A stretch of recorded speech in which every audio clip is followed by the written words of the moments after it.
اعتراض دارم با قانون منع حجاب زنان در تاجیکستان و میخواهم که هر چه زودتر این قانون بیکار کرده شود. حجاب این عفت و پاکدامنی زن مسلمان است. حجاب این امر الله عز و جل است. الله عز و جل زنان را به حجاب امر کرده میفرماید: یا ایها النبی قل لازواجک و بناتک و نساء المؤمنین یدنین علیهن من جلابیبهن. ای پیامبر، و زنانت و دخترانت و زنان مؤمنان بگو که چادرهای خود را بیندازند.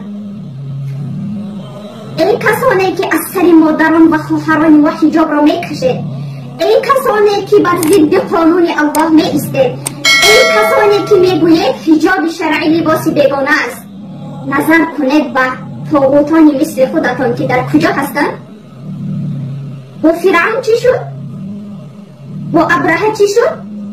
با ابو جهل و مانند آن طاغوتانی که بر ضد قانون الله برآمدند چی شد؟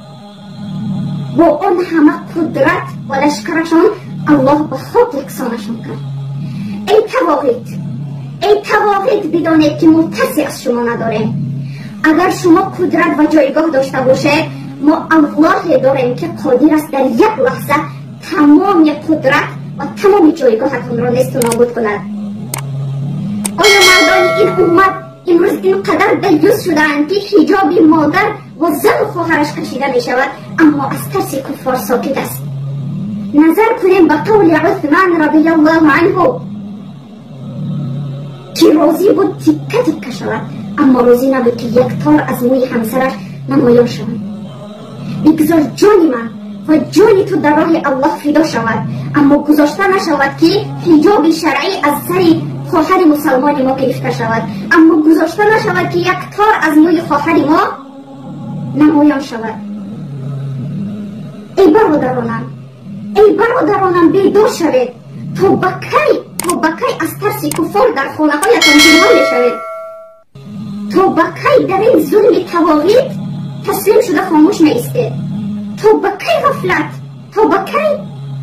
آیا شما ننگ و ناموس ندارید؟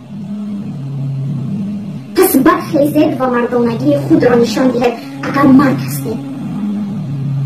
ای خواهران و برادرانی شیردیرم، بیایید ترس را از قلبهایمان دور میکنیم و نشان بدهیم که ما شکست ناپذیریم و از آن طاغوتان بیزاریم و از آن قانونهایی که بر ضد قانون الله برآوردند بیزاریم و هیچگاه تسلیم نخواهیم شد. السلام علیکم و رحمت الله.